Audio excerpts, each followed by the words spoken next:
Welcome back to GeoKloud Academy. Today we are getting straight to the point. Showing you exactly how to download images from the Sentinel-2 Land Cover Explorer. Just the steps you need to know. So let's quickly dive right into it. So I'll first of all go to my browser and I will just type in Sentinel-2 Land Cover Explorer.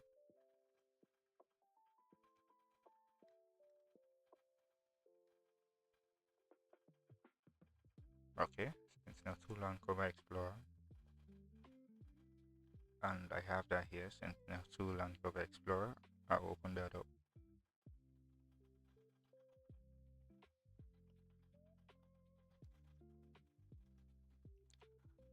So once that has been opened up, you will have an idea, you have a view of the entire globe here. Not to waste time, just scroll down. You should see download GeoTIFF down here. Click on that. Then it divides the globe in grids.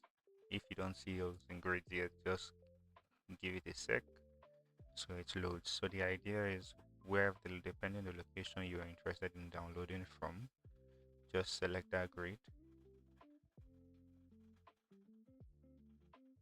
Okay, yeah, once you select the grid, it brings up the year range at which you can download from. So just pick any of the years. So for example, I'll use 2025, and immediately you click on that, it starts downloading. It's that simple. And once you download, you can always bring it into your ArcGIS or your QGIS, depending on which software you may be using to run the analysis that you may be doing. Thank you. It's Thank you for watching. If you found this quick tutorial helpful, kindly subscribe to the channel for a more bit-sized GIS tutorial. This has been GeoKloud Academy. Thank you and happy mapping.